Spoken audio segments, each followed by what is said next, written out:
Welcome back to the Authentic on Air with Bruce Alexander. Today's show is brought to you by my new digital course, 9 Ways for the ADHD Dad to Radically Improve Communication. Do you ever struggle to communicate with your spouse or your family in a way that feels meaningful? Have you found yourself consistently taken advantage of at work and in your personal life because no one seems to care how it affects you? If that sounds familiar, then you have a communication problem. ADHD or not, dad or not, if you are not able to identify, define, and communicate what is important to you with authority and intention, you will continue to struggle. I know that from experience. If you can't communicate what matters to you, it is almost impossible to do anything that matters. The 9 Steps for the ADHD Dad to Radically Improve Communication is a self-paced digital course that will guide you to reclaiming the power of your voice to speak the life you deserve into existence. It's available at www.authenticidentitymanagementcom/9steps-special offer. Not only can you get this course at a special limited time price that you need to see to believe, but I am also throwing in some really valuable bonus materials completely free of charge. Again, for a limited time, not only will you get the course at a special low price, but you will get all the following completely free. Access to the ADHD Dad's private community where I post live content daily, the impactful audio lesson, The 10 Hacks for the ADHD Dad to Thrive in the Workplace, access to the Passion, Purpose, and Self-Acceptance video collection featuring Jim Rohn, Jordan Peterson, and Garrett J. White, a digital download of the powerful Unmasking ADHD Blueprint, and for the cost of shipping and handling only, an exclusive ADHD Dad t-shirt so you can represent your allegiance to that ADHD Dad life. That is all available at www.authenticidentitymanagementcom/9steps-special offer. Again, that is www.authenticidentitymanagementcom/9steps-special offer. You can also just click the link in the show notes. Now, back to the regularly scheduled episode. I was ready to hang up my mic and headphones for just about a month while we embarked on our epic cross-country adventure. But then I got inboxed by Billie Sue Smith on the back of a massively popular 10th episode with Peter Evans. She knew how to work me. She name-dropped Derek Sire of a pair of extremely insightful episodes, and Peter Evans, whose episode had just set a new standard for raw vulnerability on my show, while at the same time complimenting me. More about that after today's reflection.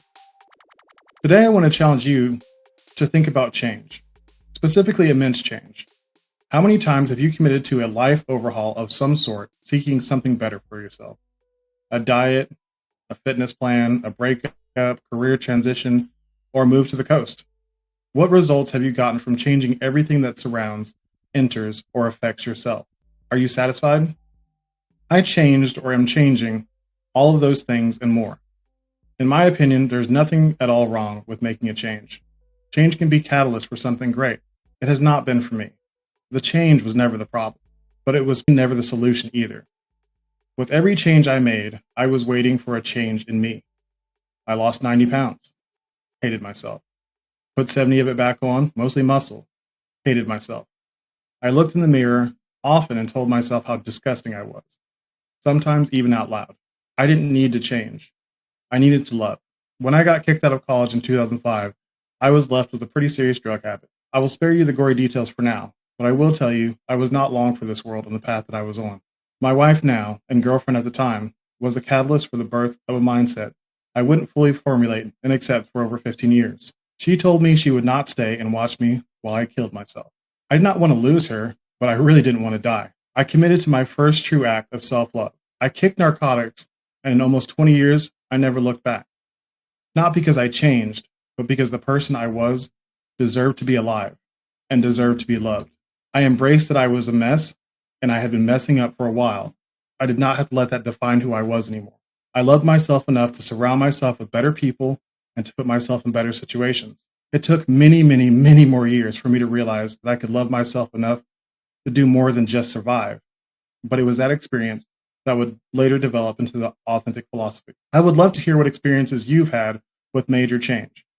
I want to know if you have found what you were looking for that way. So go to the episode reflection, post on Instagram, Facebook, Threads, or LinkedIn at Authentic Identity Management, and let me know if you have changed for the better. If you were like I was and just find yourself frustrated after massive life overhauls, type embrace into the comments, and I will reach out to you and set up a 30-minute free consultation to see if I can help you in embracing yourself as you are and honoring yourself enough to foster the growth you deserve. If you love the space we are creating on this podcast or want to help advance my mission of making the world a safer place for authenticity, here are a few ways you can support this show. Leave a review and tell me what you think is great, needs work, or would like to see more of in the show. Follow the show on your favorite podcast platform or all the platforms you use. Use that share function. Send an episode of this show to someone you care about or post on your social media, in your feeds, and on your stories. Billie Sue Smith came highly recommended to me by two of my most respected mentors and alumni of this show, Derek Sire and Peter Evans. To put it short, I already have no doubt that she is, quote unquote, good people, as Peter put it. Not that I am counting, but she has already scored a lot of points with me because as I did my research for this episode, I found that she loves some of my favorite things. An avid golfer, weight trainer, and traveler, she is actively involved in all the things that bring me great joy that I, for one reason or another, haven't been able to do for a while. She is also a parent, a returned college graduate, and an animal lover. All roles I will love and cherish forever. As important as all these things can be to supporting one's definition of themselves, Billie is really excited to get out here and share a different story. So much so that she has a TED Talk scheduled next year to talk about it. That topic is sobriety, not alcoholism, not the common story of doing irreparable damage and getting clean to avoid further damage. Billie Sue has a different approach, which I'm frankly excited to hear her take on considering my philosophy regarding change. I feel like I'm going to learn something today, and that is very exciting for me. I'm so happy to welcome Billie Sue Smith into the Authentic On Air studio. Welcome, Billie Sue. Thanks, Bruce. I'm excited to be here with you. Excellent. Can you tell the audience in your own words who you are, how you spend the majority of your time, and why you think I invited you on the show today? Wow. I am a mother, first and foremost. I have two daughters that are now 18 and 21. I've only got one left at home, and she will soon be leaving. She just got a job as an international flight attendant. She's the family baby, and I don't know how I'm going to handle this. That's happening next month. But that's probably the biggest role I play in life is mom. I was a single parent to them from the time they were 4 and 1. And I had a great village that helped me raise them. And we are super, super close, very enmeshed, codependent family. I'm a cat mom. 2 years ago, my youngest daughter talked me into adopting one cat because the oldest took our family dog with her when she moved out. And we adopted Doja Cat. Mm-hmm.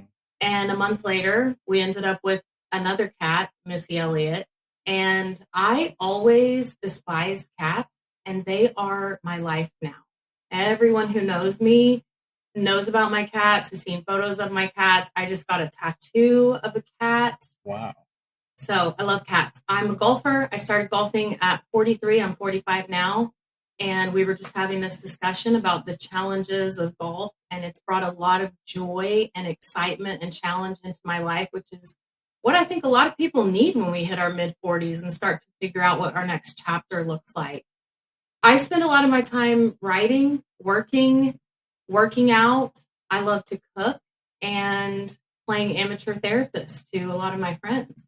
That's kind of my semi-retirement plan, is to be an actual therapist. So okay. I think that sums me up. Excellent. And can you say why you think I invited you on the show? To hear about my journey to becoming my authentic self. Yeah.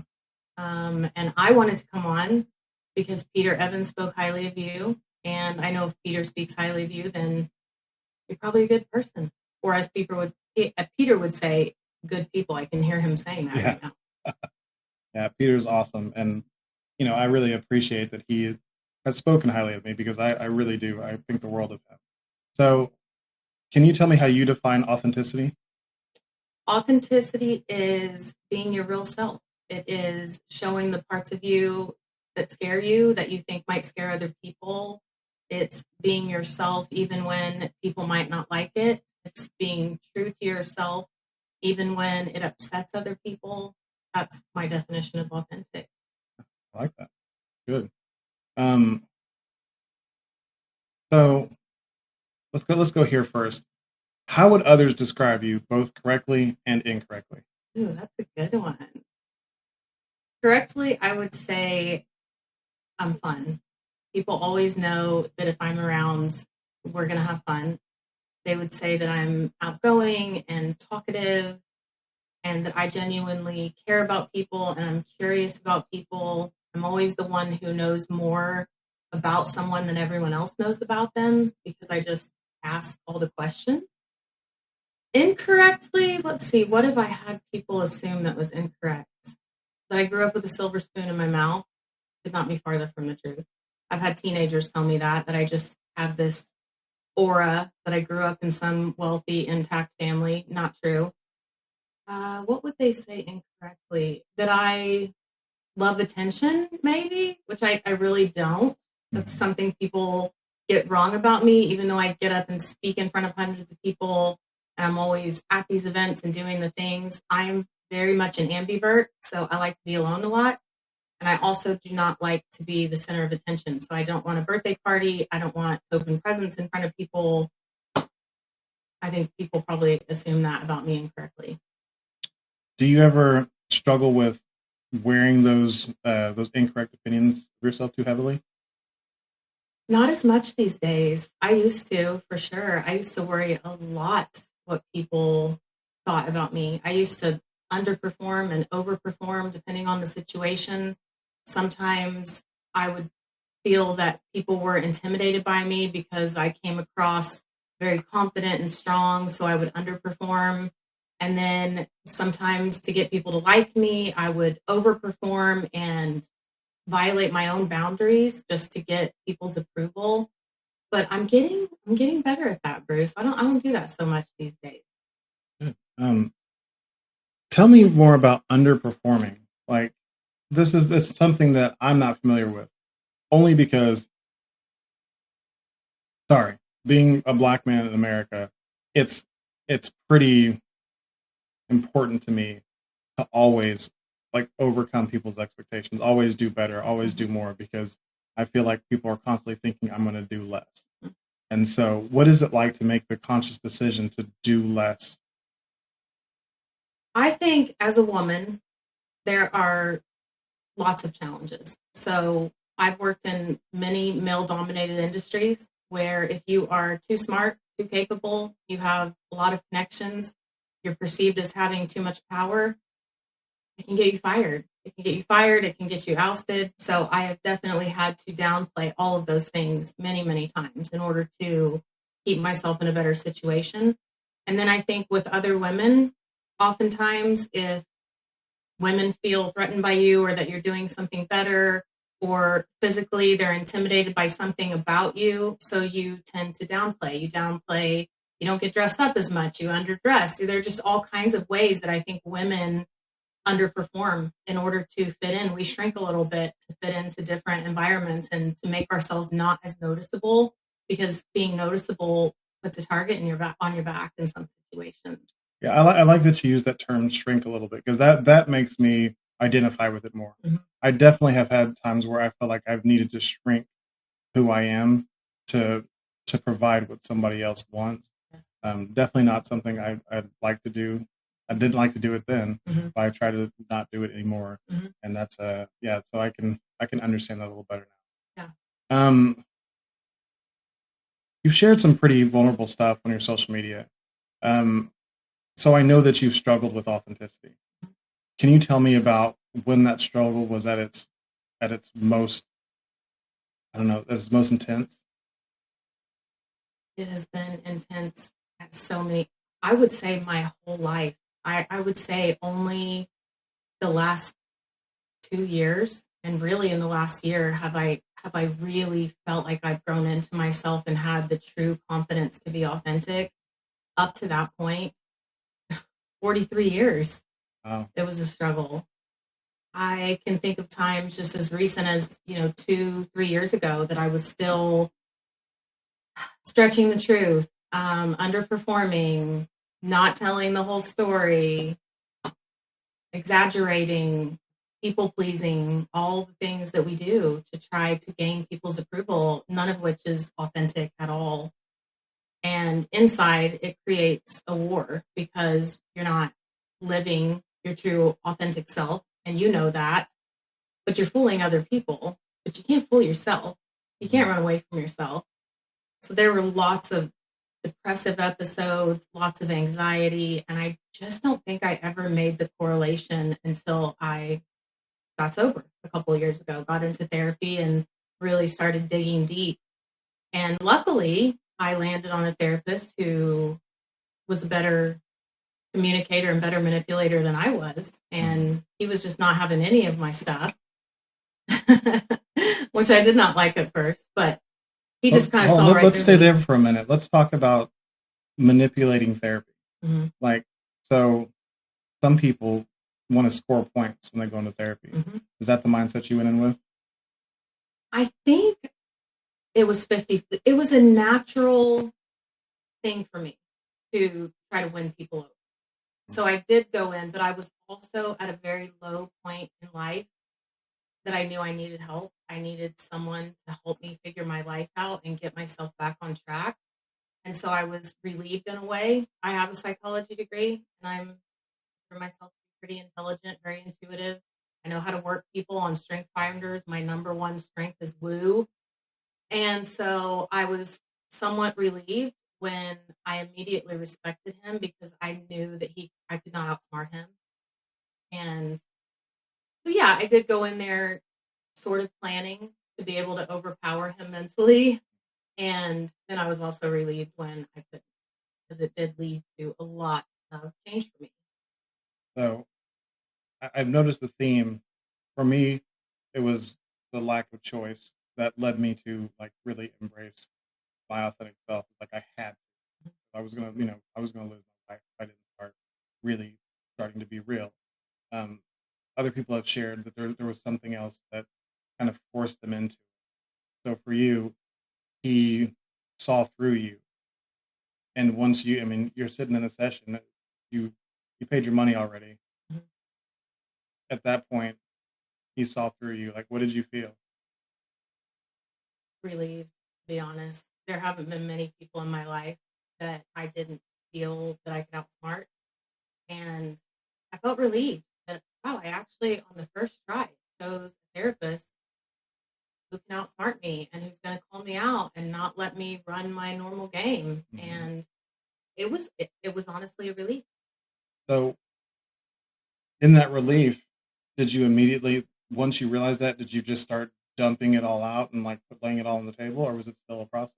Yes, he told me in the first session, and I'll never forget. And he's a very strong, almost intimidating. He has a very strong presence about him. Very confident. He told me in the first session that if you are not completely 100% honest and transparent with me, you're wasting my time and you're wasting yours.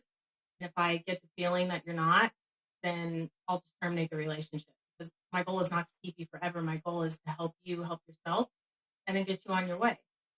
And I think I just had a lot of respect for that. And so I did. I completely laid it all out and told him the truth about everything. And that was probably the first time in my life that I have been 100% truthful, especially about the way I really felt about myself.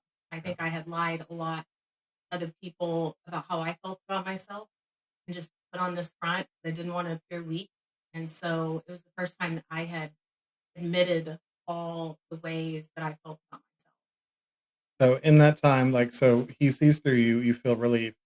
You start to unburden yourself of all the stuff, Mhm. the lies, the hiding, all the stuff. All sounds familiar to me. What did you feel as you were unloading all this stuff? Like, Oh, I cried all I am not a crier either. I'm not. I am a sentimental person. I am a mush ball, but I do not typically cry. I cried so much in therapy. I just thought Noah's Ark was going to show up. It was a lot of crying. so what were the tears? Were they? Was it sadness? Was it frustration? Was it like? It was a lot of regret as I talk a lot of these things out, a lot of regret, a lot of ways that I had been traumatized by other people and just had never been able to openly admit. A lot of him validating that, just reminding me that you've carried around the opinions of these people who have nothing going for them. And there's no fact to any of these stories that you have been fed and the stories you're telling yourself. You have not been separating fact from fiction. I think Mhm. just feeling seen in that way. And then all of the regret, remorse that I had over ways that I had been really selfish and not been as good to people as they were to me was just a whole lot of emotions. I left there completely drained every week because it just felt so heavy. And so this was a couple of years ago. 2021. One. Mhm. Um, that I've had familiar conversations, and for me, the overwhelming theme was like, yes, I was exhausted. I was, regretful. I felt guilty. I felt shame. I felt lots of things from like digging all that stuff up and sharing it with somebody else. But the thing that was the most strong or the strongest for me was that I felt like for the first time, like freedom. Mhm. There was no longer that yoke of like all these lies being carried around, and like I didn't feel it forever, like because that getting it off your chest is just the first step. But that it felt amazing. It also felt bad because my conversations with my wife and a lot of the stuff that I shared with her, she hadn't heard, and some of it was childhood stuff that was you know she didn't want to see me as being hurt that way, and some of it was bad behavior I had in our relationship, which she knew, but I hadn't really told the truth about, like just Oh, being completely honest about stuff. yeah. So I felt bad that I had you know kind of hurt her in that way, but she actually got to see like all of me for the first time, and that was a really special thing. So I like to highlight that fact because I definitely don't want to pretend like embracing your authentic self is the easiest thing in the world. No, It's and it does not happen overnight. no, and it's definitely not the easiest thing, but it feels good. Yeah, Like putting in the work towards authenticity, I think is one of the most worthy pursuits one can take up. the huge weight lifted off when you offload that onto someone else. You just say, "I need you to share this with me. It's really heavy, and I've been carrying it around by myself." So, and it also felt like I knew this is the beginning of something. I knew that it was the beginning of a huge, and we'll talk about that, but I just knew that there were a lot of huge changes coming in my life. And I got more and more excited as time went on because I thought my life is going to change in all Yeah. the best ways. I just knew. I'm willing to put in the work this time. So I'm curious, like sometimes I just have this curiosity. Like, was there anything as you were coming here that you were like, I hope he doesn't ask me about that? I don't think I had anything in particular in mind, but as I said, it's hard for me to be on the other end because I've been a journalist and a writer my whole life. I'm always the one asking the questions. I'm Mhm. always the curious one. So just the idea that someone is going to be asking me questions definitely made me nervous. But I don't think there was one particular thing. I think I'm a pretty open book, but I do have my own internal disclosure agreement, so I know the things I'm willing to talk about and the things I'm not. Mhm. So I don't really get nervous, and I don't have a problem saying, "Hey, I'm not really comfortable talking about that." And usually I have that conversation before we start recording, and I forgot to do that today. So Yeah, I'm glad no, you you can. already have your own, like, hey, let's move off from that topic because Yeah, I like if you listen to this show, you know that I ask some pretty, personal stuff, mhm, and generally, it's a safe space, so people have been pretty open to talk about it. But I'd understand if sometimes it's a little too raw to share with the entire audience. absolutely, and I'm open to. I'm trying to remember who this was about a week ago that asked me a question, and I just said, "Yeah, I'm not really comfortable talking about that, but I appreciate you asking. You can always ask me anything, and I will tell you if I'm not comfortable talking about it." I do want people to always feel like they can ask me. We never know. We never know what you're Mhm. going to learn from someone, what they're willing to share. And so I think having boundaries is important. And I always talk to students about this too. Like, you don't need to share everything with everyone. You need to have a disclosure agreement and decide ahead of time what you're willing to share and what you're not. Yeah, and I think that's a really important part of authenticity Mhm. is not being completely open with everybody all the time. It's Mhm. being completely self-aware of what you are willing to share with whom, Mhm. and telling people when you're not willing to share it. Yes. Versus like before, I was just like, oh, that makes me uncomfortable, so I'm going to Uh, hide how I really feel about it, yes. and then I'm going to come across as fake, and they're going to be like, this dude is weird Yes. because I was like, and you talked earlier about being really good at fooling people, and like like I'm lying to myself, and I was like so good at lying to myself, I didn't realize that I was doing it. I thought, but I also thought everybody else was buying my lies, Mhm. and through a lot of analysis of like past situations, like wait, I don't think they actually were, because the people that I was lying to who I were friends, like the relationships dissolved and fell apart. The the work situations where I thought I was I was fooling into thinking I was this or that. I was getting in trouble all the time, and I was always in the outs, and maybe I wasn't that good at it. Mhm. Exactly. And it's interesting because now when I come across someone who tells me how confident they are, I immediately know. I can Mm, immediately pick up the vibe.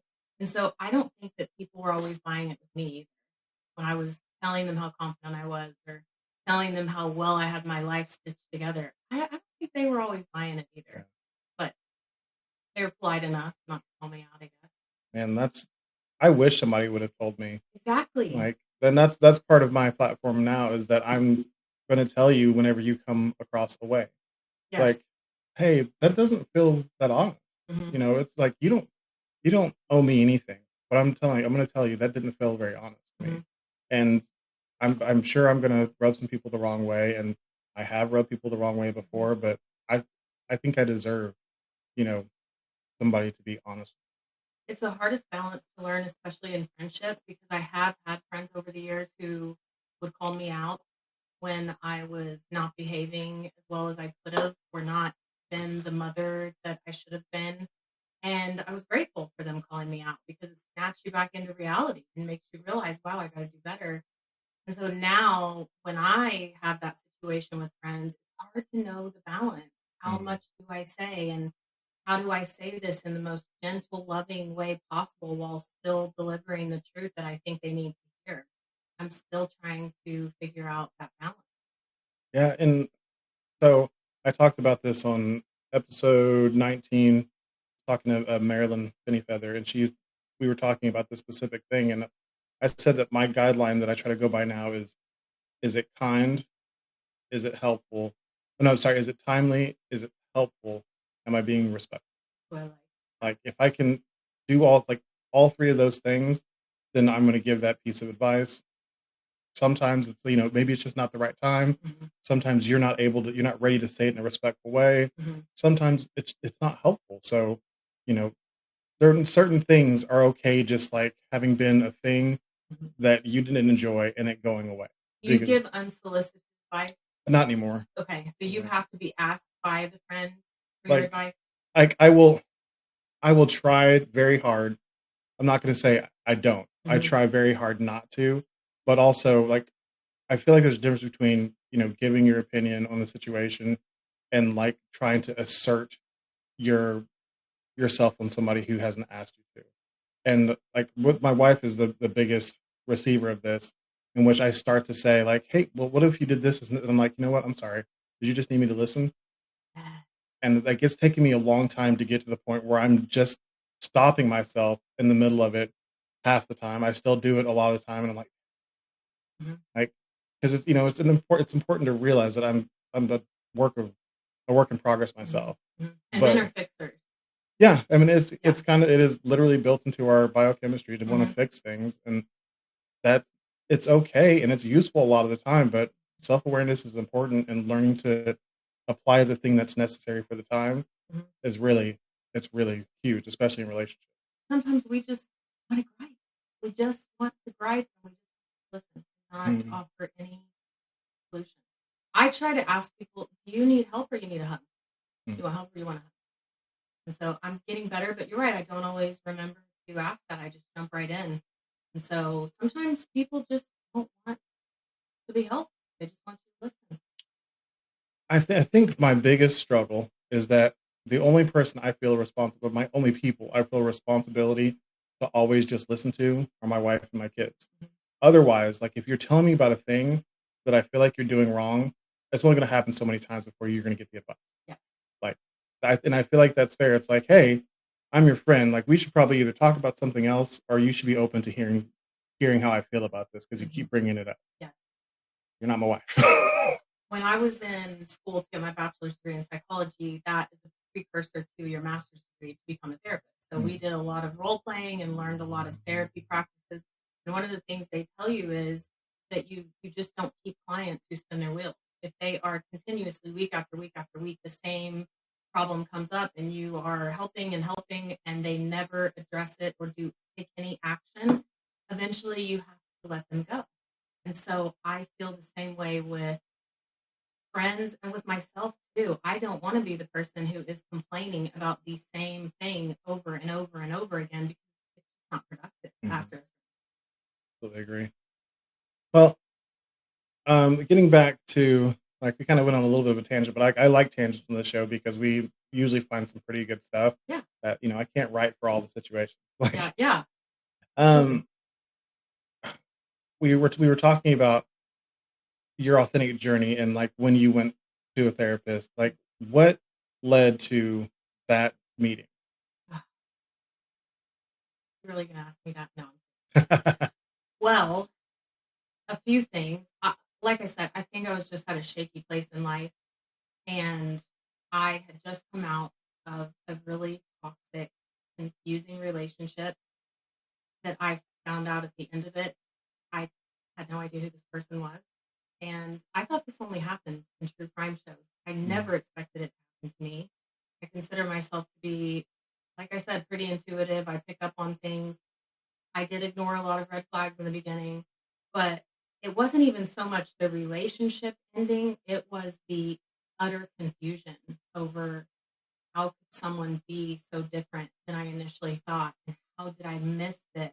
mm, And how can someone be this disrespectful and have no regard for others' feelings? It was just this huge web. And so that's initially why I went to therapy. I wanted to make sure that I never chose that type of person again. And I wanted to know, why did I choose that? Because the red flags were all in front of me. And later, of course, the way your friends do, they never tell you at the time. And then afterwards, they say, we knew that guy was no good. Why didn't you tell me? I want to push back on that a little bit because often when we're in the throes of situations like that, we don't listen. It's so Like, true. it's like, oh, I did tell you, like, Mhm. and they're not going to scream at you because then they're going to get pushed out because you're in with this person, and it's hard to trump a romantic relationship. True. And also in the very beginning, another woman did reach out and warn me. And I said, wow, she's upset because she didn't get, of course, the person spins a different version of the story. Hmm. And then it's, oh, she's upset because she didn't get what she wanted. And it turns out she was correct. And I did circle back and message her. I'm a girl's girl. So I was very kind to her at the time and just said, Hmm. I appreciate you reaching out. I'm definitely going to discuss all these things.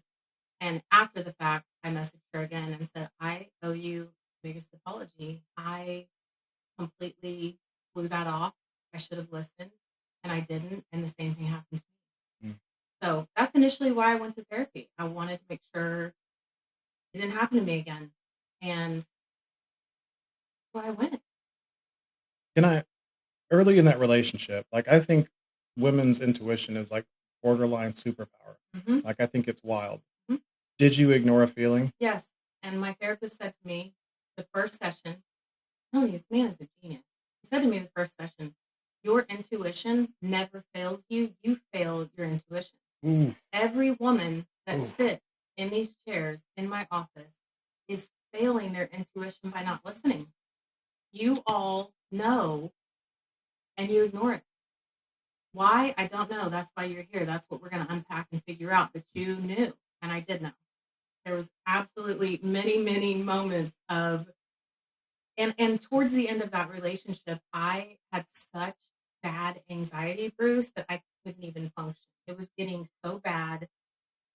I don't know if you've ever had bouts of anxiety, Mhm. but just where your mind is racing and you can't focus on anything. And it was bad. And I know now it was my body just shaking me like, girl, wake up. Let's go. Let's do something different. And I didn't listen. So you work in sales, right? I do. How did you manage that anxiety, like working a job where you have to talk? At the time, I was the marketing director for an engineering. So I was Okay. not in sales. I was doing business development. I've always done business development, but and that was right after COVID. So things Mm, still had not gone back to normal. In our office at the time, I want to say only 10 people were working in the office. So there was a lot of quiet time and a lot of freedom. And so I didn't have to be just tuned in to any specific thing. thankfully, because I was not doing well at all. Were you taking extra steps to avoid the 10 people that were there? Like coming in at hours that you knew that so and so didn't work, or I think just keeping to myself more. And the problem with being the sunshiny, going around saying good morning to everyone, always chipper, always smiling, always the hype girl, people really notice when you're not. And yeah. they tend to come to you, which I have a love-hate relationship with that because I want to be able to have an off day where I Mhm. just don't feel like being that. And I can do that now. I work remote and I can do that now. But in that situation, when you're in an office, yeah, people were coming to me like, "What's going on? What's going on?" And that I think I was more of an overshare back then. You talked about that earlier. Just how do you know when you're sharing too much and not enough? And that's a balance too. But I used to be so much more of an overshare. I would tell people too much. Mhm. And so I think right around that time, I was starting to maybe I shouldn't tell them every detail of what happened, but I was sharing enough Mhm. because they had met him and they knew. So I was sharing a little. Can you see the correlation between the false self that you were putting out there, then coming to bite you back whenever it got too much and you like couldn't pretend anymore? Because I'm assuming that you were pretending some of that time when you were the sunshiny, hey everyone, Mhm. because you were dealing with a lot.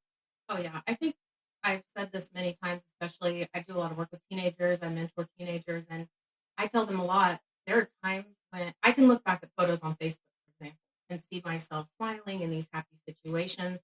And I remember how I felt, and I was just in the thick of a depressive episode. No one would have known. No one would have known. We all get really good at covering that up so that you don't look weak. People don't worry. You don't have to explain it. I've had this conversation with so many people that I never would have guessed battled depression either. And we just get really good at covering it up so people don't know, so that we don't have to explain anything and we don't have to answer any questions and we don't look weak. If you could give advice to yourself when you were going through, like before you started to, before you had that aha moment where you started to work on yourself, back, even before you were aware that you were in a toxic relationship, what advice would you give to yourself maybe 15 years ago? Get into therapy, get on medication if that's what you need. There's no shame in that. You can't handle it on your own. Get get some medication to lift the fogging up. Get in the gym, drink water, quit partying your life away, and start managing your life better. I don't know that I would have listened. I don't think I would have because I Mm. think people gave me that advice along the way. But I think I would have said get into therapy. I think everyone be in therapy. I think therapy is great for everyone. I mean, I don't think that therapy is, well, I don't think a good therapist is ever bad for anyone. Right. Um, Therapy is not always great. Right. There Oh are no, people it's who are not. not great at it. Absolutely. I'm a big advocate of finding the right therapist, Yeah. finding somebody who, is specialized if you need something Hmm. specialized, who you like enough, but also challenges you enough Yes. to get the work done. Kind of like you found. Uh, True. Struck lucky the first time. Um, yeah, for me, like I wish I think I would listen to myself from the future. I don't think I would have listened to anybody else, but myself from the future, I think if I had told myself, stop hiding, like just stop hiding Mhm. from everything. Stop Mhm. hiding from your anxiety. Stop hiding from, the people who are asking about you. Stop hiding from your debt. Like just stop hiding. Just tell the truth, share the burden. Mhm. And that's therapy is a great way to share that burden. But I also like I didn't know who my friends were because I never tried to share the burden. So if I would have done it in college, those people would have disappeared and I would have realized, oh, those aren't my friends. But in just starting to act authentically, you start to align yourself with people who actually do care about So true. you. I mean, It and is it's so true. when you're putting a fake person out there, there's a possibility that they might like and care for that fake person, but as soon as it starts to become, clear that that person isn't real, that care is going to go away. And so, I always challenge people to like find out sooner rather than later that this is not somebody who's actually for you, so you Yeah. can make room for the people who are. I also tell young women now, focus on the inside as much as you're focused on the Mhm. because the outside, that all goes away one day. And it's fun, beauty, fashion, all those things are fun. But put the same effort onto your inside. The outside doesn't matter if your inside is a mess. Yeah, People eventually see through that. You eventually wreck yourself. So put the focus on the inside. I definitely agree with that. So coming back to you being in sales now, um, does the desire to like let that false person pop back in to make the sale ever come up? There is, because I'm also a workshop facilitator, keynote speaker. So that's what we do. We sell leadership development workshops, staff retreats, and we work with education a lot. So there is definitely a performative aspect, and it is a balance of building relationships, being your authentic self, while also maintaining a level of professionalism where you're not completely showing your true self. Mhm. And so, absolutely, all of those things pop up. But I am in a place now where my number one goal is to be my authentic self and to be kind and loving and gentle and understanding and empathetic.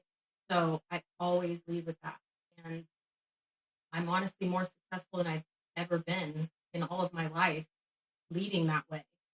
So it's working.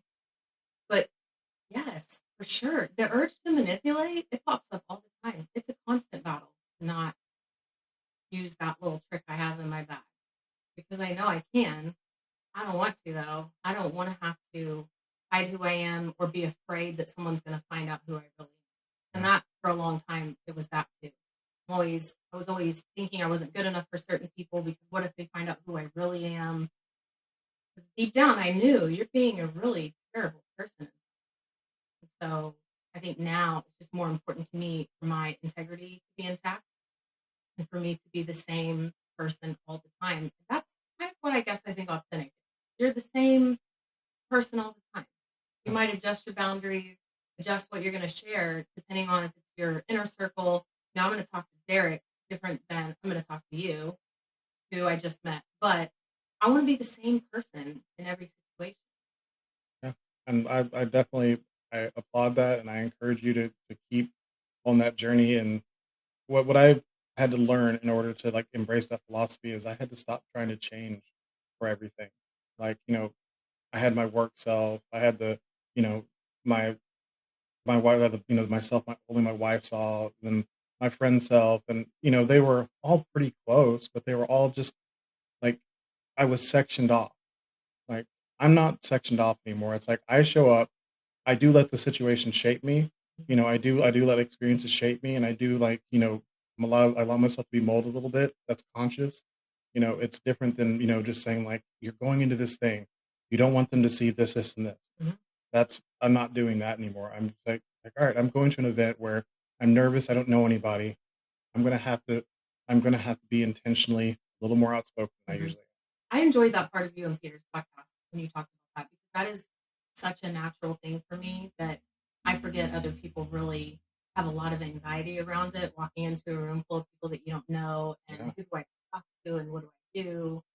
But I also was going to say that being in sales, I do have to adjust my personality depending on the client. I have some clients who love to be excited and loud and talkative, and others who are just straight to the point, all business. And so I've had to really learn not to take it personal like I used to when someone's personality is just different and I need to mellow out a little bit to meet them where they're at. But I don't lose myself. I'm Yeah. not completely emotionally invested in it. So I can bend a little easier now without feeling like I'm changing my whole. And I think that there's a thin line there between having a strategy, Mhm. because you're trying to do your job, you have responsibilities to fulfill. So there has to be willingness to navigate that world in a certain way, but also not actually change. Yeah. Like so if you are working with somebody who's not like they don't like a lot of noise, they don't like to talk a lot, you talking less is not changing who you are. Mhm. It's just talking less. Right. Like I'm gonna intentionally talk less because who I am is I'm a closer of deals. Mhm. Like I close deals. So in order to close this deal, the tactic I'm gonna pursue is just talking less. I think it used to be, though, that I would feel like there was something wrong with me afterwards. I would Yeah. think they thought I was too much. I'm too much. I wasn't doing enough of this, or I was too loud, or I was too talkative, or I was too, and just making myself crazy. And now I am who I am, and I can be a little toned down for this client and a little more upbeat for this one. And I'm kind of both of those things, honestly. But I don't feel guilty about either of them or not being one or the other. Yeah, I think that's one of the biggest benefits of embracing yourself as you are, is that you stop feeling like maybe I didn't do the right thing. It's like Mhm. because the right thing is be yourself. Yes. And then so there's no other option. If that's what you embrace, there's no other option of what I should have done. Yes. And hopefully they enjoyed, whatever situation you were in together as well. But if they didn't, you still did the right thing. Yes. And that's just not the right situation for you to be in with that person. And I'm sure you can agree with me that when you are on this journey to being your most authentic self, it doesn't mean that you feel that way all the time. No, It no. still pops up. I just have enough mental strength now to talk over it. Yeah. So when the thought pops up that, oh, you were too much and they were thinking this and they were thinking that, I just shut it down immediately. My therapist taught me how to do that. When the story runs through your head, I want you to stop. Do I have any facts to back that up? Because if you don't, it's fiction and we're Mhm. not believing it. You can read it, that's fine, but you can't believe it and you can't take it to heart because you don't have any facts to support it. I actually had a conversation on LinkedIn recently about this, where I mean, I guess it's a conversation. He said something, and I responded back, and he didn't say anything else. But it had to do with me. He's like, I commented something, and I was, very authentic. I was like, I'm still working on it. I'm gonna get there. And he's like, I pushed that doubt out of my head. I don't doubt myself anymore. Blah blah. And I was like, I don't believe it. actually, I don't want to stop doubting myself. Like, I think doubt is a great analytical tool. Mhm. I don't want to the fear that can be uh, birthed by doubt to control my life anymore. But I want that doubt to give me an opportunity to have internal conversations and even external conversations with other people and say, am I doing the right thing? And then like you said, bringing facts into it is like, well, I didn't have any negative reactions. Everybody was laughing a lot. Like it seemed like I was I was a hit. So why am I telling myself a different story? Right. Derek and I just had this conversation a week ago because I was about to lead a general session for 200 people at a conference in Tennessee. And I've done this so many times. I know I'm good at it. I've got pages and pages of feedback from audiences, and all the feedback is very similar, all pretty positive. Same thing with Derek. But we talked about how before we get up there, immediately imposter syndrome. They're gonna hate me. Mhm. They're not gonna like anything I have to say. And then afterwards you have that high and you feel like it went really well. There are always those little moments of doubt that creep in. And the conclusion we came to is if we don't have that, we're sociopaths. If you don't have any feelings of doubt and no humbleness, you're just a sociopath, honestly. I mean, I don't know about You like I'm gonna call you a sociopath, but right, you're missing something. you're missing something. And I think it's, someone told me one time, fearless isn't a thing. Everyone feels fear unless you're a sociopath. That's what, Mm, unless you're a sociopath, everyone feels fear. It's just how you manage it. yeah. So you're not fearless. You're just willing to walk through it. Mhm.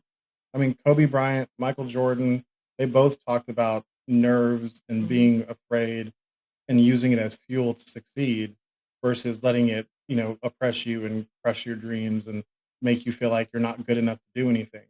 Like it's there, it's going to exist, but you have to choose how you utilize it. It naturally exists. It's not as good or bad. We're the ones who've put all these good or bad connotations on all these different things. So true. Our body's just going to listen to what we do with it. Brene Brown. I've never read anything of hers, but I have been told like it's come up. This is probably the fifth time on the show, and I'm like, when I have more time, I'm going to get me some Brene Brown because too many people I respect have dropped the name. The 20-minute her 20-minute YouTube TED Talk on vulnerability. 20 minutes, and it's how she got well known. It's so good. And she talks about all of her research into kind of a lot of what we're talking about. But Brene Brown goes out and speaks to crowds of thousands of people, and she talks about the nerves, but she's chosen to think of it as excitement. fear and excitement create the same physiological response. Hmm. And so when she channels it as I'm excited, just gives her a little pep in her step. Yeah. So I've kind of stolen that from her and it works. Kind of. Speaking of TED Talks, Mhm. you are a self-proclaimed TED Talk enthusiast. Love What is it about TED Talks that's got you so obsessed? I love people sharing their personal journeys. I'm a storyteller and I enjoy hearing other people's stories. I ask random strangers in the airport questions. I have an uncanny ability to get someone's life story out of them. And I think it's because they can tell I'm genuinely curious and I'm Mhm. listening and I'm intent on hearing them. And so TED Talks are a lot of people sharing their own personal experiences and things that they learned. And they're also typically short, which is easy to absorb. And so I was going to submit to a TED Talk this year. And then I just felt like I wasn't quite ready yet to put myself out there like that. I went to see Taylor Doe give his live and I realized, wow, there's a lot that goes into this. First of all, you can't move outside of this circle. There's a lot of things, and you have to memorize the whole thing. So I decided I need more time. Mhm. So that is on my list of goals for next year is to submit for one. I love TED Talks, and I want to get my own. So, a question on the back of that is, do you ever have a problem with like philosophy fatigue after hearing so many different people pouring out their stories? And, with each one of those stories, generally comes some sort of, whether it be general or specific philosophy. Whenever I watch a TED Talk, which I don't watch a lot of them, I'm generally moved to the point where it's like, I want to enact that thing. Do you struggle with that? Yes, Derek and I, I keep talking about Derek. Derek and I talk about when you're a passionate person who is passionate about so many things, everything feels like is it bat signal? Yeah. Bat. Everything feels like a bat signal. Uh-huh. And then we get ourselves into trouble because we sign on to do too many things and then we're overwhelmed and it's just a whole vicious cycle.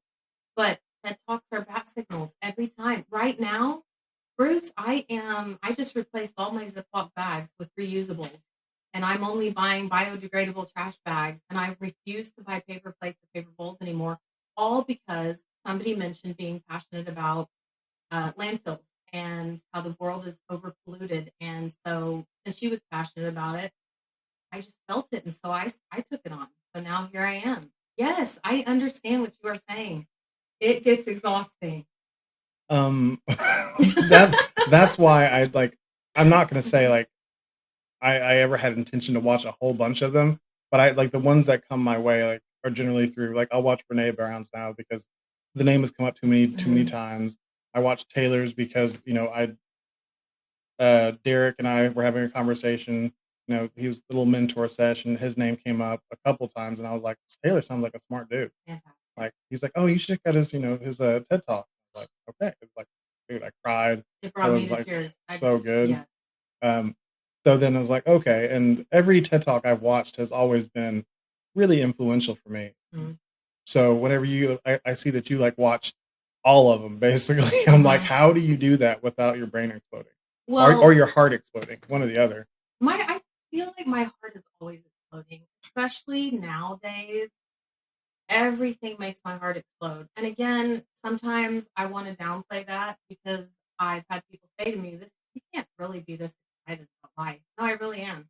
I don't downplay it anymore though. I'm excited about everything. I love so many things. I'm very passionate about so many different things. And so I've had to just be a little more careful how many bat signals I respond to Mhm.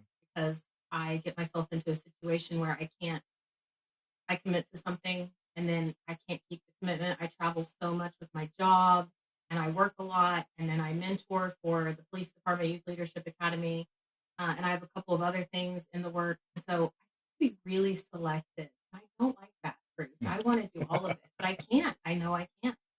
Um, Talking about being up all the time, do you let yourself be sad in public now? Oh yes, 100%. Do you notice a different response from the people around you? I think I have had to work on my defensiveness because I think when you're learning to set boundaries, you can tend to be, I don't know if you've found this, too aggressive Mhm. sometimes. And so I've found that when people will come up to me and say, "Why aren't you smiling today?" I just snap. Like, what, do I have to smile every day?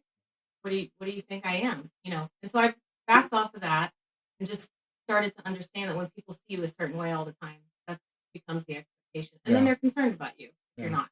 So I've just learned to say, I'm just kind of having an off day where I just want to chill. And then people are pretty understanding. Like, okay, yeah, I get that. You can definitely do that. Yeah, I'm not afraid to.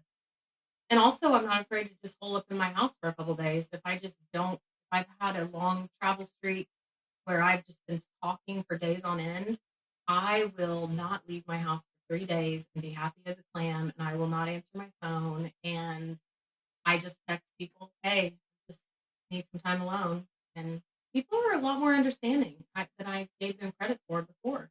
Derek and I talked about this specifically about ghosting your friends because you're going like because you need time or you're going through something or whatever. And I appreciate the fact that you just say like, "Hey, I just need some time." Mhm. Like nothing personal, it has nothing to do with you, whatever. Just letting people know like I'm going to disappear for a minute, but I'm fine. Yeah.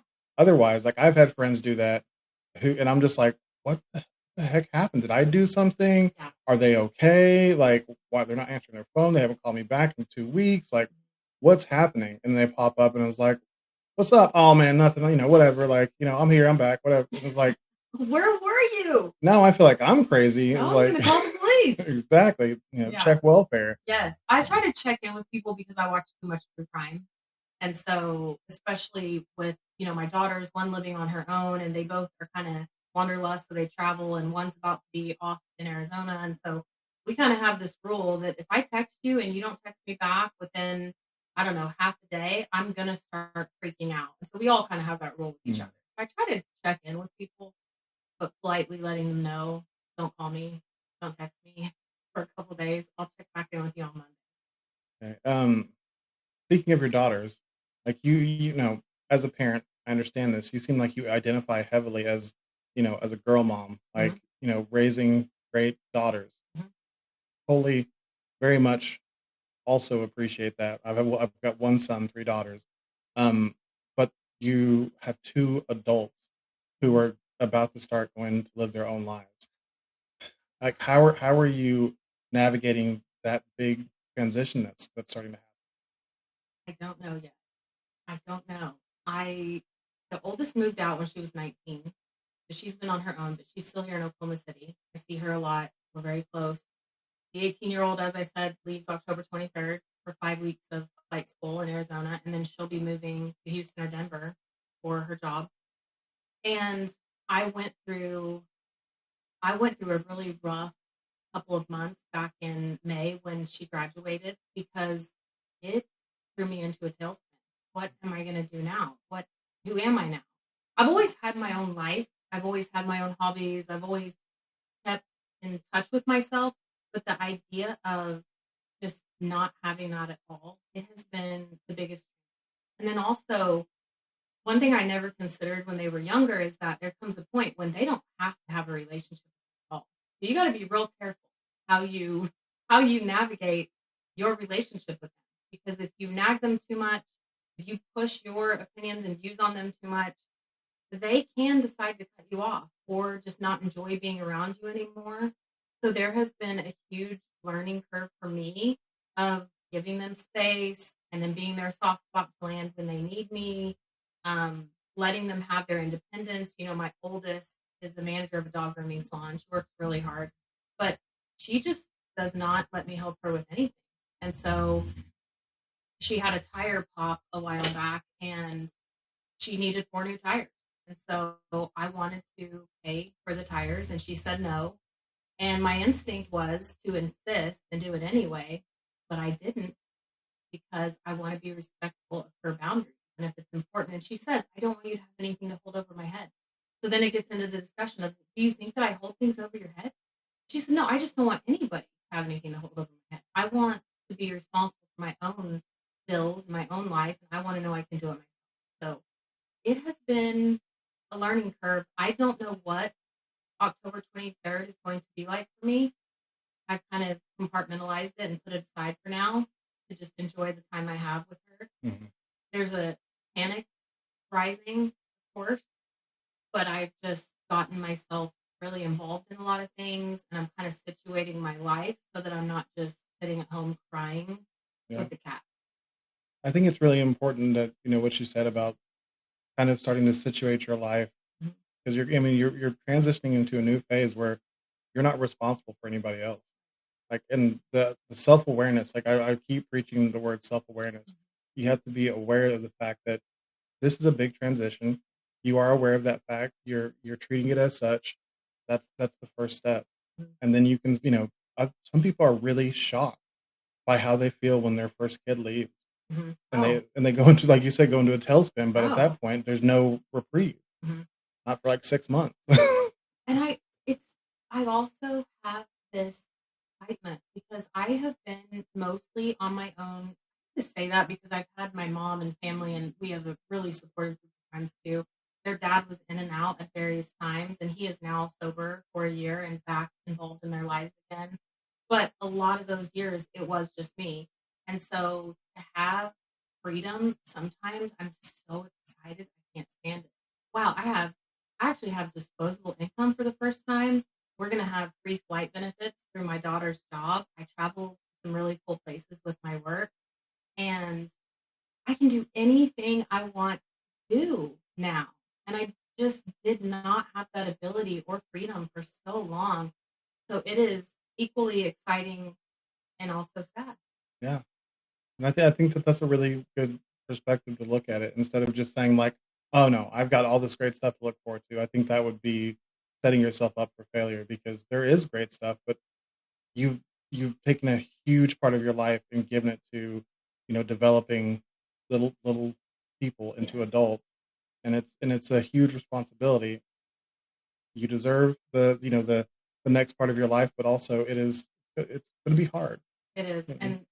And then the 21-year-old talks about moving away too. And I just don't know. I just have to hope that they'll both end up back here at some point and know that they can make the best decision for themselves. And I know that we'll always be close. And technology's made it so that it's so easy to stay connected to people. That's all I got, Bruce. I don't know. We'll see how I do on October 23rd. I might just fall completely apart, but I hope not. I'm trying to put some stilts in place. I think that you're doing a lot of things right. That from my experience as you know getting become adult to somebody who was not able to let go Mhm. and continued. Like I've just recently had an argument. Like he was arguing, I just said, "Okay, whatever you say, okay." And my father is still to this day trying to assert his opinions and the way he would do things on my life. Like I'm Mhm. almost 40 years old, and he still thinks that I'm ruining my life by not doing what he wants. It's like I'm almost 40. I've got 4 kids and a wife. I love my life. What more would you have wanted from me? Mhm. And it's mostly about money, and that's whatever. My mom is a boomer, baby boomer, and I we facilitate a workshop on cross-generational leadership that is so fascinating to me because I work with a lot of Gen Zs. I raised 2 Gen Zs. My mom's a baby boomer. There are just very different generational differences, and it's hard to know when you defend yourself and when you just accept that this is all this person knows. This is the only lens they are viewing the world through, and we're not going to change the mind. My mom thinks tattoos are the most disgusting, unprofessional. She actually told me when I got a tattoo on my back at 40 that my career was over, and I quote, "No respectable man is ever going to want me." And but you know where my mom was last Sunday when my 18-year-old and I got tattoos together? She was there with us at the tattoo shop, and she was telling the tattoo artist how disgusting tattoos Oh are my too. god, no. Um, but I love my mom, and she's so proud of me, and I just accepted. We have very, very different views on the world, on life. There are a lot of ways that I think my mom could have lived her life a little bolder. And so, me being such a free spirit and just wandering all the time is so beyond her comprehension. But I don't need her to understand anymore. I just need her to love me. Yeah, So, that's the part I'm struggling with. My father won't. Like I wrote him a long letter, and I was like, "It's okay for you to say whatever you think.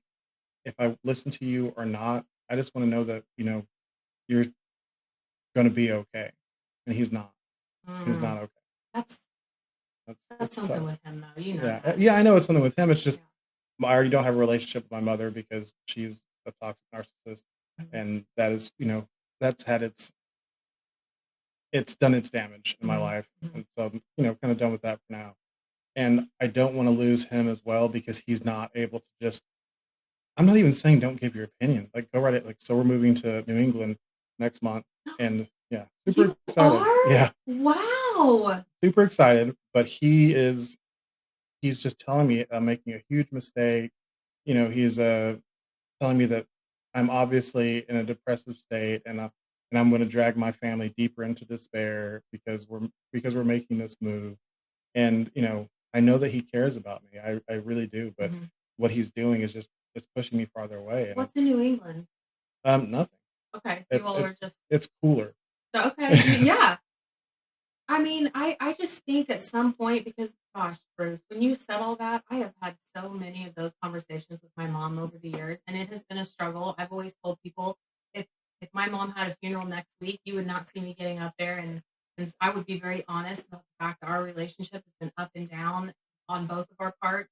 We both were at fault many times, but my mom is very opinionated, and she likes to tell people her opinions, and I've just had to really accept that she's not always going to like the way I live my life because she lives her life a completely different way, and that's Mhm. fine. Both of us can exist and do our own thing, and hopefully, wish that your dad would give you a little more space and grace. Yeah, me too. Sorry about But that. it is what it is. Yeah, it is. Change it. Exactly. And that's how me coming into my authentic self has changed. Is I really thought I could. Mhm. Like, I really thought it's like if I just keep, having these arguments with him, eventually he's going to hear me. No, No, no, no, no. that's not how it That's works. eventually, what happens is you lose your mind, and Exactly. he's still talking. All right. So, sophonizo, the Greek word. Say it correctly. Sulfurnizo. Sophonizo, Uh-huh. the Greek word from which sober is derived. You have quoted as meaning to make a sound mind, discipline correct. So I did a little bit more research just for like clarity and understanding. Yeah, And tell what I me. found was it is the further description of someone who is self-possessed, without excesses of any kind, quote unquote sane, and it's said of one who's out of whom demons had just been cast. Does that Mm. make you feel more or less connected with the word? More. Yeah, I love that. I kind of thought so. Absolutely. I just got it tattooed on my collarbone. Okay, Yeah, respect. I like it. So let's, yeah, just like tell me your sobriety story. Get Oh into my it. goodness. People ask me a lot, what happened that got you sober? Was it a DUI? Did you get in a wreck? Get in a bar fight? And I have so much hair and I'm very tender headed. So I've always been a lover, not a fighter. I am not a part of any fight club because I don't want my hair pulled. So nothing big dramatic happened. I started drinking when I was 14. I had some turmoil within my family system I've learned through therapy that made me feel very insecure and just a little lost, I think. And my best friend and I were still best friends to this day. We started drinking when we were 14 and drinking, you know, dabbling with other things, nothing too crazy. But I have been a notorious party girl ever since, my whole life. That was kind of my thing. I loved the whole chaos of the nightlife and living in the fast lane. And I would just go and drink too much and drink more than I intended and say and do things that I regretted and things that I had to piece together the next day from the night before and also call other people to piece it together. And it was all funny and hilarious. And this is what we do. And for a while, it was, well, it's just what teenagers do. And then, well, it's just what people in their 20s do. And then, this is just what a single mom who gets a night off does. And then there came a point, it was actually, I say nothing happened. But when I really started thinking about this before I came here to talk to you about it, a lot of things happened at once Mm. that led to the sobriety. And I think of it as the Care Bears. Do you know the Care Bears? Yeah, I know. Okay. So the Care Bears, you know how they had those emblems on their belly? And when they came across a person who needed love and share and care, all their little qualities, they would circle around them and shoot rays from the emblems, and it would be life changing for this person. And I think the Care Bear stare that happened, there was a drunken weekend at the lake, Labor Day weekend 2021, with the toxic time boyfriend. He did some really, really hurtful things, and it was complete chaos because we were both drinking. There was no violence or anything like that. But we get back, and I decide to end that relationship. And I knew I had to take a temporary hiatus from alcohol because my MO for my whole adult life, I've been single, unmarried, uncohabitated for 15 years, the whole time I've been raising my girls. And so relationships, but never moving anyone in or getting married. And so my MO had been I would end a relationship that wasn't good for me, and then I would get drunk and then beg them back because my ego just couldn't take it. So I decided this time, this is serious enough. I'm not doing that. I'm going to take a break from drinking while I figure this out. So I took a break from drinking, broke up with him, went to therapy. My therapist says to me, the second session, I need you to get some adrenaline pumping activities that do not involve men or the bar because you are a thrill seeker, adrenaline junkie, and you're using the bar and alcohol and men to fill those voids. You've got to find something else. So it was the next day, actually, that Peter Evans sends me a podcast episode for 75 Hard. Familiar with 75 Hard? I've seen it mentioned a couple times, but I want you to go ahead and extrapolate for us. It's a mental toughness program developed by a guy named Andy Frisella, and it's 75 days, 2 workouts a day, 45 minutes each. One has to be outdoors, gallon of water, no alcohol, choosing a diet and sticking with it, and taking a progress photo every day for 75 days straight. You mess up one thing, you have to go all the way back to the beginning. So Peter wanted me to do this program with him. And I said, 75 days, no, absolutely not. Is this a joke? I'm not. I love to drink. I love to party. We were at that time, my rowdy group of friends and I were going to happy hour a few times a week. And really what that looked like is we go at 5, plan to stay till 7, and then I would be there until the lights came on, even if I had a meeting the next morning. I just was never, ever living up to my potential because I could not control the amount that I was drinking. So I made the mistake of mentioning this to my therapist, who said, this is exactly what you need. I'm not telling you what to do because that's not my job, but I think this would be really good for you. So I told Peter, okay, let's do it. So we did. And I finished it on the first attempt. On day 50, I was in my therapist's office and I said, I'm really scared for day 75 because I don't want to drink anymore. And he said, why on earth do you have to? Which is typical for someone who doesn't have a problem with alcohol because it's my whole identity. It's how a lot of people know me. I'm the fun, life of the party. What will I do if I don't drink? I'll be so bored. I will be so bored. And we spent the next 25 days before the end of it talking it out. I ended up calling a good friend who was going to AA meetings and heavily involved. She took me to a few meetings, and I bawled my eyes out through every single one of them. And so after the 75 days ends, I'm in his office, and I am crying and crying and crying. I said, I don't understand what's wrong with me. Why can I not stop crying? And he's like, congratulations, you're getting sober. And I said, but I quit drinking like 70, 85 days ago. Did I get sober then? No. And that's when I started researching the meaning of sobriety. And sobriety is calm, sound, disciplined minds. And I realized I know a lot of people who drink that are sober. And I know a lot of people who are sober that a lot of people who don't drink that are not sober. Right. And that's where it started. That's where the sobriety journey started. It was terrifying and scary. And here I am, 2 years later. No alcohol, no caffeine. So when did that light switch came on as to what sobriety was for you? What was the first thing that you did to start preparing yourself to be actually sober? I think that not having the alcohol, because even though I was not a daily drinker, when you're drinking 3 or 4 times a week, you are staying in a drunk hungover loop. I was stuck in this loop, and I try not to be the self-righteous sober person, but alcohol is terrible for your body terrible for your body. It's terrible for your mental health. And I just did not fully realize that. So the clarity that came with being sober, I was finally able to stick to what I said I was going to do. And that was something that had held me back a lot. I've always worked out. But my weight has fluctuated up and down, up and down. I could never stick to anything.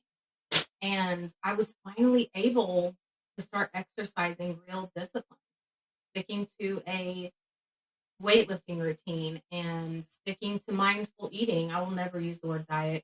I just I'm not into that, but just mindful eating, just being Mhm. aware of, and then losing weight because of my back and my knee injuries from years of sport. It's not even so much about vanity anymore. It's just I wanted to feel my best. And so all of that just started to click and I was able to stick with things. And then I guess I shifted the addiction to what else can I add? Now that I've got this dialed in, what can I do next? What can I conquer next? And so that's just what it's been like for the last 2 years. Do you think you could reframe shifting the addiction as setting a new goal? Yes. Like, I don't think that, like, people often say, like, you just replaced, drinking with working out, Mhm. or like, well, I replaced an addiction with a new goal. Right. Like, and I think that they can be swapped out, but one is healthy and Mhm. one is detrimental. Sure, you can take it into excess with anything and it can be unhealthy, but I think it's unfair to look at doing something healthily to replace a bad habit as a bad thing. Like, True. yeah, but, I think it's really important to the words we use to describe things, I think are really important to, like, if it's a positive thing, use positive words, but Mhm. it's not the gym can be an addiction, Mhm. but I think that you were setting a healthy goal and, you know, giving yourself accountability. Mhm. And I was just recently thinking about the phrase addictive personality. My biological dad was an alcoholic and addict, and there are several things genetically that my mom is convinced you have a predisposition to alcoholism or drug abuse.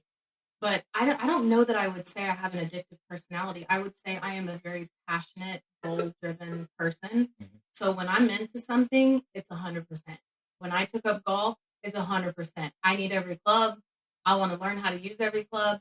But I wouldn't even call it so much an addiction as just I enjoy setting and crushing goals and I like challenging myself. And so that's been a theme throughout my life. I think I just shifted it onto to other things. Have you ever been tested for ADHD? No, but I'm pretty sure I probably might have it. I hyperfixate.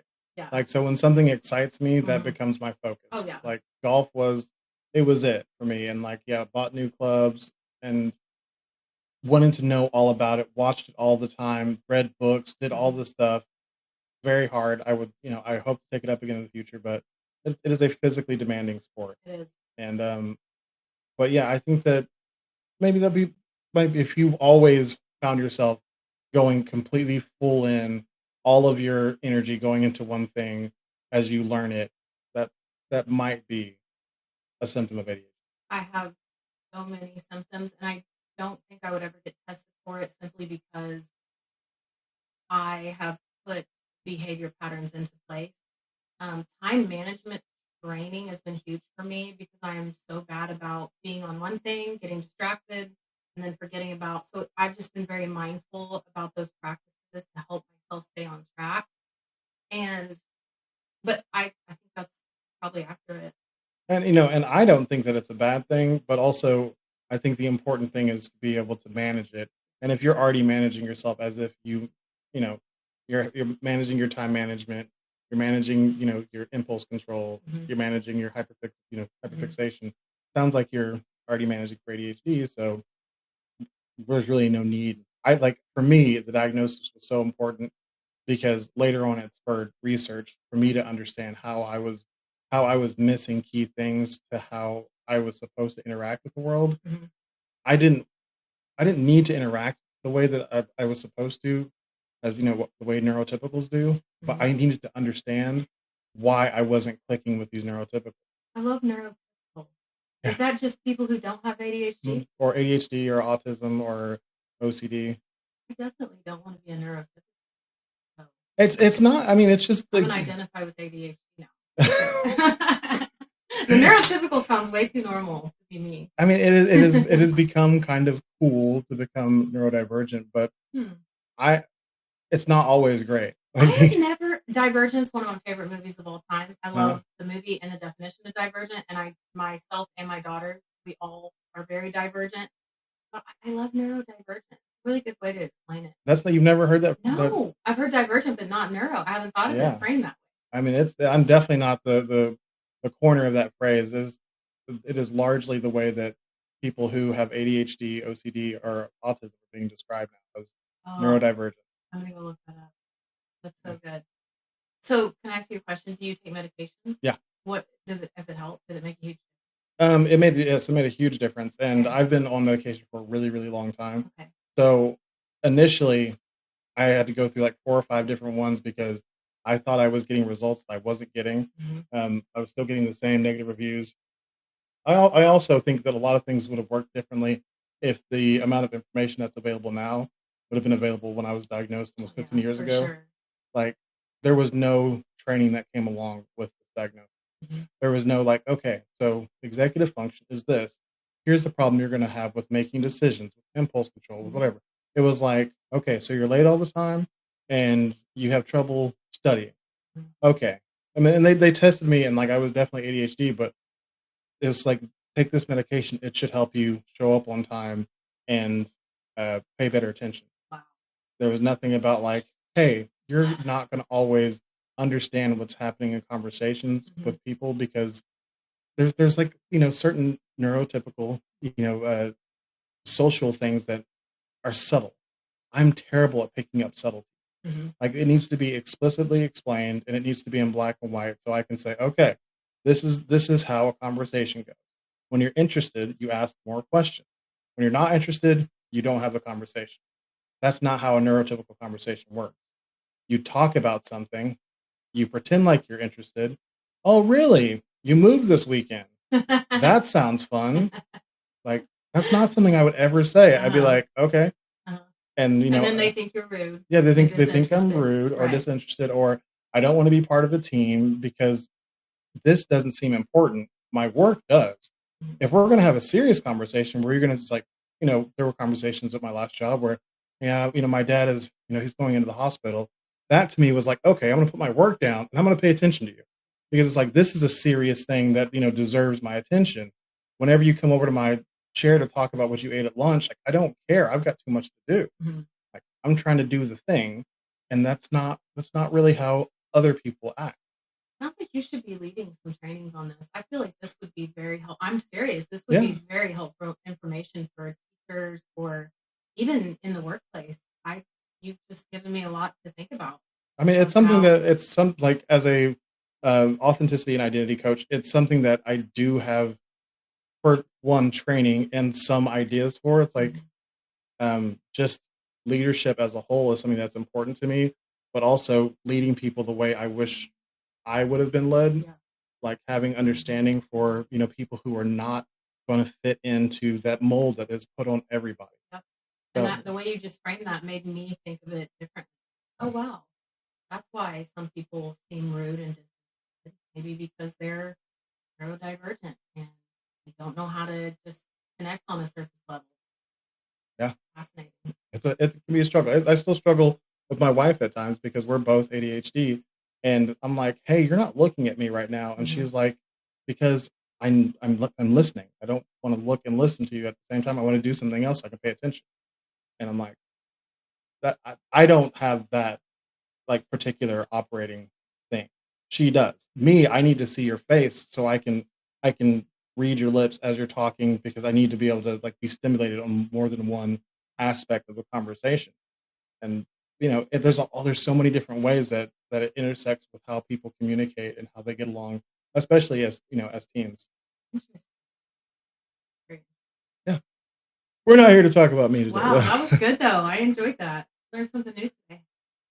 Now I'm going to be referring to myself as neurodivergent. I mean, I encourage you to get tested because there is a lot of like self-diagnosing going on these Mhm. days. But you've also, I mean, you're also older than the typical undiagnosed person. So, Mhm. if you get into your 40s and you're still dealing with certain things, it becomes kind of clear like nobody else I know has ever struggled with that. Hmm.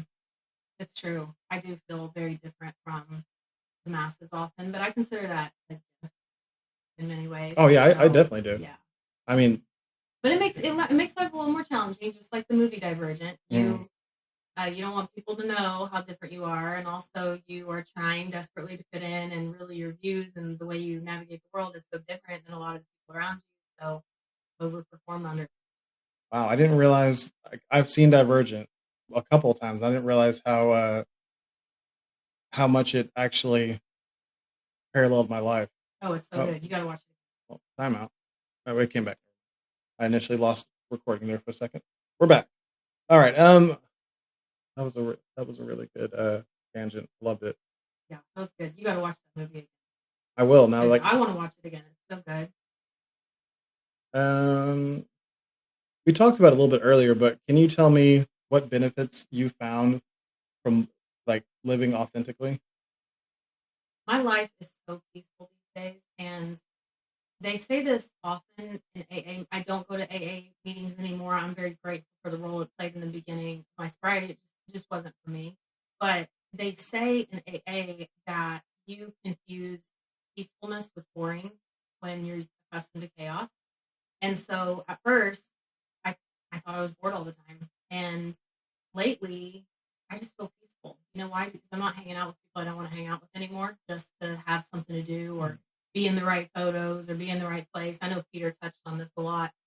That's a hard thing to break because, like Peter, I was in a job for a long time where I was everywhere, knew everyone.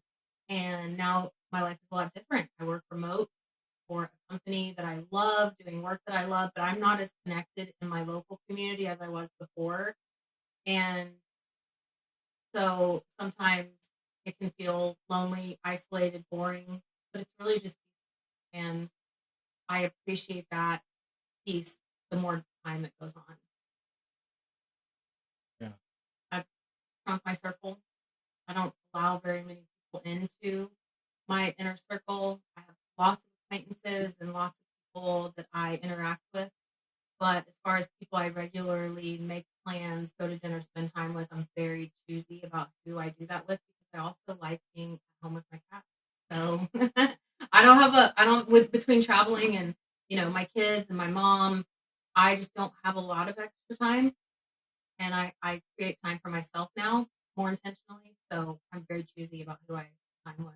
yeah, And those are people that I can be my complete, authentic self makes a big difference. with.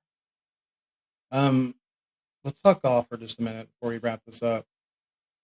You've been playing for 3 years now. I Two, started in 2021. 2 years. The Two. toxic boyfriend is actually who introduced me to golf. So I will forever be grateful to him for that. He actually gave me a set of Callaway tailor-made drivers and irons that he had an extra set. And then when we broke up, which by the way, he did some really horrendous things, he wanted the clubs back. And I said, well, by Oklahoma law, right here it says that they were a gift.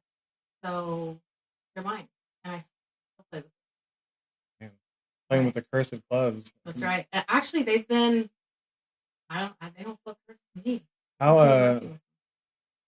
size wise is he like your same height? So similar Yes. height. Uh-huh. So they're actually fit for you as well. Yeah, I probably will at some point get fitted for clubs. I just haven't yet. I kind of wanted to make sure that it's something I was going to stick with long term before I went and invested money. But I think next year I probably will get fitted for clubs. I'm just a very it's hard to explain. I'm a free spirit, but I'm also very routine oriented. And when I get something I like, I want to keep it forever. Mhm. So I'll wear a pair of shoes until they fall apart, even though I do have 50. But the clubs, now I have this superstition that what if I change clubs and my game falls apart? I've worked so hard to dial this all in. What if I get new clubs and it falls apart? Well, having been in a similar place, you're shooting 110, 115. Your game can't fall that much farther apart now that you understand the game. Yeah.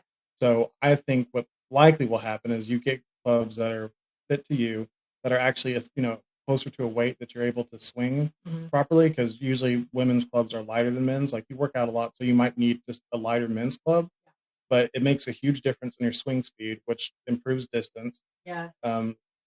Swinging a stick that actually fits you going to Yes. improve accuracy. Like initially, it's probably going to feel weird, and you're going to, your first round out, you're going to shoot higher, and you're going to be like, I knew I shouldn't have done this. Mhm. But if you actually, just believe that it's the right switch, you'll see a lot.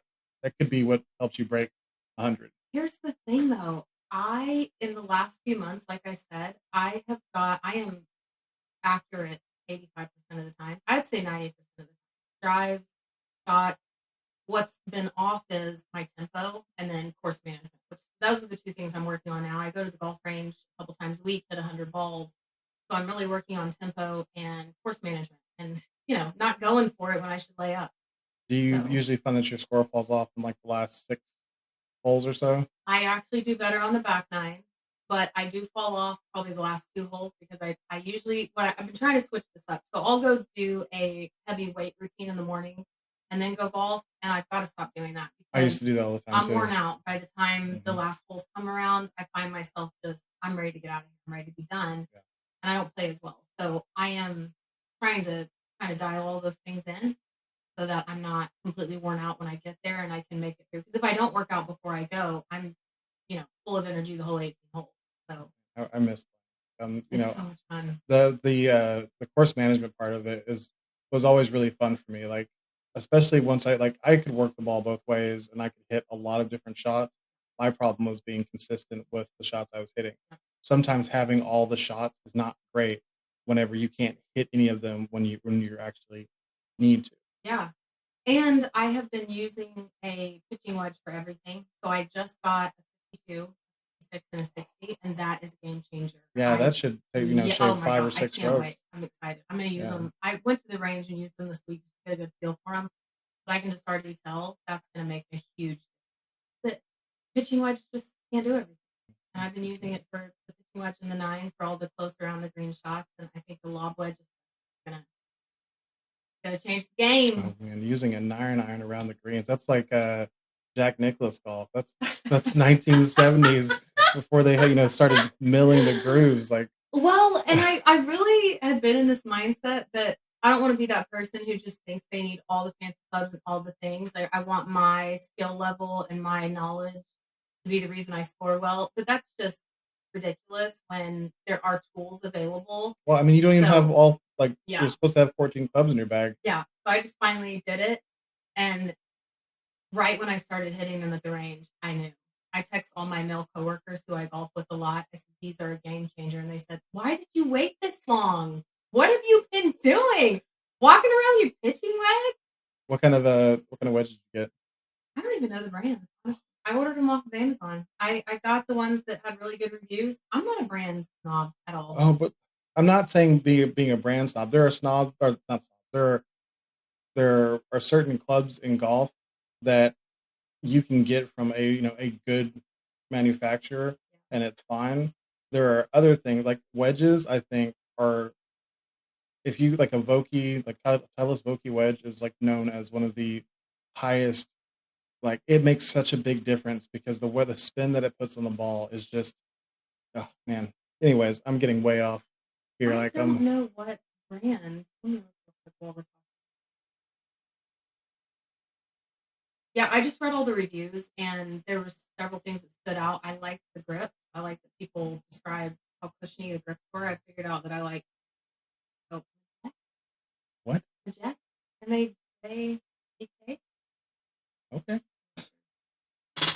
Yeah. Anyway, they That's work fine. great. We'll Yeah, see. that's all that I'll matters, let you right? know how it turns That's out. all that matters. Um, but let's wrap this up. Where can people find Billie Sue online? Like, where do you exist? Where do you interact with people? I am on Facebook and Instagram, Billie Sue Smith. I think on Instagram, yeah, Billie Sulu, BILIESULOU. I'm pretty active on LinkedIn. And I write a lot on Facebook. I have lots of people on there that have grown up with me that I've met throughout the years. I've over 1,000 friends, and I like to write short stories, and people love them. And I just tell stories about my life and share things about my cat, of course. and golf. So Yeah. yeah, I like interacting with people on Facebook. I've recently started following you. I enjoy your posts as well. I like people who put it out there on, social media and let us see both the positive and the ugly stuff. And yeah, those are my favorite kind of follows. I get so many messages from people when I share something. So many messages from people that will say, "Hey, I didn't want to say this publicly," but and then they'll tell me something that they went through, and you made me feel so much better about it, and that kind of keeps me sharing because I want more than anything for other people to feel comfortable sharing their stories as well. We need each other. We need to know that somebody's been through it before us. They're going through it with us. We need people. I mean, that's the whole purpose of this show is to, help people feel more authentic and know that they're not on their own. If you're in your worst spot where, you are hiding everything, you can know that if nothing else, I've been there. And if the guest today hasn't been there, the next one will have been. You're going to hear a story where somebody's been there and we all understand. Are you going to keep the podcast going in New England? New Oh England? yeah, absolutely. Yeah, this is going to be a very, very, very long term I'm excited for thing. Yeah, you. thank you so much. That's a pretty bold move, But yeah, definitely bold move. figuratively and literally. That is just packing your whole life up and shipping overseas. Yeah, it's pretty much overseas. Yeah, it feels like it, but we're excited about the getting there part. Right now, we're just struggling with the starting the where have to get our house listed. We have to figure out where exactly we're moving, and it's really hard whenever you can't just drive around the corner and look at a house and see if if it's right. Like that part's not great. Where specifically are you going? That's a great question. Oh, you don't know even that yet? I am I moved me and my wife down here for my job that I was 10 years at. I'm letting her be she gets to make the decision here. Like if she wants me to offer up a few places, I'll do that. But so far she's kind of narrowed down and then kind of pulled back and narrowed down and pulled back. And we're just kind of waiting for that moment where we had a big conversation the other day about her trying so hard to pick the perfect place that it's stopping her from being able to pick anywhere. Oh, And yeah. and freeze response. Yeah. so she, that helped, and I feel like we're close to picking that spot. We're having a going away party on Sunday. Like we're doing early Friendsgiving, so we can see all of our friends and stuff again before we leave. And I really wanted to be able to go into that saying like, hey guys, this is where we're going. I don't know if we're going to be able to, but I also it's okay if we can't. It's for us, and our friends will understand that. They'll be frustrated because they want to know where we're going, but they'll also understand that hard decision. Yeah, I admire your bravery.